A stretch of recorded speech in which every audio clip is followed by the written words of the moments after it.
2004 में सेंटर ने और 2006 में हरियाणा सरकार ने बंद कर दी थी। उसके खिलाफ लगातार हम सड़कों पर आंदोलन कर रहे हैं और हम बार बार देखो बड़े बड़े आंदोलन कर चुके हैं। चाहे हमारी करनाल 2018 में करनाल की रैली हो जहाँ पर 50,000 से ज़्यादा कर्मचारी पहुँचे थे, चाहे पिछले साल 2023 में 19 फरवरी मुख्यमंत्री आवास का घेराव हो जहाँ पर 80 से 90 हज़ार कर्मचारी पहुँचे थे, और चाहे जून की पिछले आप देखे होंगे साइकिल यात्रा का भी आपने लगातार उसको कवर किया था।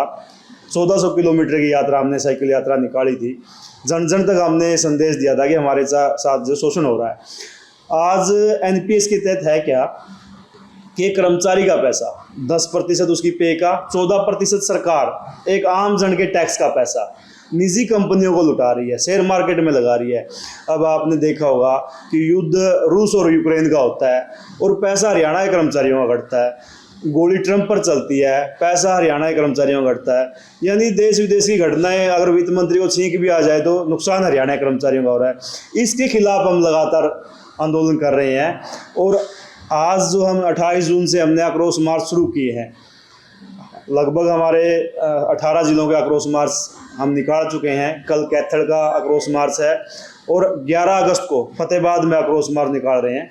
उसके बाद हम अगर सरकार फिर भी नहीं मानती, हम लगातार सरकार से गुहार लगा रहे हैं, बार बार प्रयास कर रहे हैं। मुख्यमंत्री से भी हम बार बार मिले, कमेटी का भी गठन किया गया था, कमेटी से भी हमारी वार्ता हुई, लेकिन वहाँ से भी कुछ नहीं निकल के आया। हमें उम्मीद थी कि अभी जो सेंटर का बजट है, सेंटर में भी कमेटी का गठन किया गया था, हमें उनसे उम्मीद थी कि बजट में पुरानी पेंशन बहाल की जाएगी, लेकिन वहाँ भी कुछ नहीं निकला। हरियाणा के अंदर कमेटी गठित हुई, हमें उम्मीद थी अभी कि कैबिनेट की मीटिंग है। समाचार पत्रों के माध्यम से पता चल रहा था कि कैबिनेट की मीटिंग का सबसे बड़ा विषय है ओपीएस है, कि सरकार ओपीएस पर कुछ सकारात्मक सोचने जा रही है, लेकिन वहाँ पर भी हमारे लिए कुछ निकल के नहीं आया। इसलिए आज हरियाणा के तमाम कर्मचारियों में आक्रोश है और वो काले कपड़े पहनकर हरियाणा सरकार का विरोध दर्ज करा रहे हैं, एनपीएस स्कीम का विरोध दर्ज करा रहे हैं। 11 अगस्त को इसी आवेश में फतेहाबाद जिला के तमाम विभागों के कर्मचारी अपने परिवार सहित गीता धर्मशाला भट्टू रोड फतेहाबाद में इकट्ठे होंगे और यहाँ से जन आक्रोश सड़कों पर अपना जनमार्च निकालते हुए एक चौक पर उसका समापन करेंगे। अगर फिर भी सरकार 11 अगस्त तक भी पुरानी पेंशन बहाल नहीं करती है तो 1 सितंबर को हरियाणा के तमाम विभागों के कर्मचारी पंचकूला माननीय मुख्यमंत्री आवास घेराव करने के लिए पहुंच रहे हैं। हम तो मुख्यमंत्री जी से निवेदन करते हैं कि उससे पहले पुरानी पेंशन बहाल कर दे। हम उसको धन्यवाद रैली में बदलने का काम करेंगे, अन्यथा हम जब तक पुरानी पेंशन बहाल नहीं होगी मुख्यमंत्री आवास का घेराव करके वहीं बैठेंगे। इसको लेकर इससे पहले सरकार से अभी कोई पॉजिटिव आया और रिएक्शन सरकार की? देखिए, सरकार से हमारी बातचीत हुई थी। मैंने बताया कि 20 फरवरी 2023 को मुख्यमंत्री तत्कालीन मुख्यमंत्री मनोहर लाल खट्टर जी से हमारी वार्ता हुई थी। उन्होंने वहाँ पर एक कमेटी का गठन किया था। कमेटी के सामने हमने तमाम वो आंकड़े प्रस्तुत कर दिए जिसमें ये साबित करते हैं कि केवल एनपीएस में हरियाणा के कर्मचारी को ही नुकसान नहीं है, बल्कि सरकार भी इसका नुकसान उठा रही है। अगर जो आज शेयर मार्केट में पैसा लगाया जा रहा है, अगर सरकार अपना हिस्सा ही अपने पास रख ले, उसी पैसे से एक कर्मचारी को 12 से 13 वर्ष पेंशन दी जा सकती है। और हरियाणा की एवरेज एज देख लीजिए, वही 12 से 13 यानी 68-70 साल तक एक व्यक्ति आज जी रहा है। हरियाणा का ये एवरेज है, तो 12-13 साल ही मुश्किल से पेंशन देनी होती है और उसी पैसे से कोई अलग से आर्थिक बोझ नहीं पड़ने वाला। अभी कुछ दिन पहले करनाल के पूर्व सांसद भाटिया जी ने एक बयान दिया कि हरियाणा का बजट का 70 से 80-75% कर्मचारियों के वेतन में चला जाता है। मैं पूर्व सांसद को बताना चाहता हूँ, माननीय सांसद को, कि हरियाणा का बजट जो है 1,89,000 करोड़ रुपए है और केवल जो पे में जाता है कर्मचारियों को 29,00,000 करोड़ पे में जाता है। या तो उनको प्रतिशत निकालना नहीं आता या वो झूठ फैला रहे हैं। 14 से 15% ही वेतन में जाता है टोटल बजट का। अब ये आम जनता के सामने ये गलत आंकड़े पेश करके पता नहीं क्या उम्र फैला रहे हैं। वो एक माननीय सांसद रहे हैं, मैं तो उनसे निवेदन करूंगा कि वो अपने जो आंकड़े हैं या जिसने उनको आंकड़े उपलब्ध कराए उस पर पुनः विचार कर उन्हें दुरुस्त करने का काम करें। बल्कि जो इतना ही प्रतिशत मैं बताऊं जो हरियाणा सरकार ने कर्ज लिया हुआ है उसकी ब्याज की अदायगी में चला जाता है।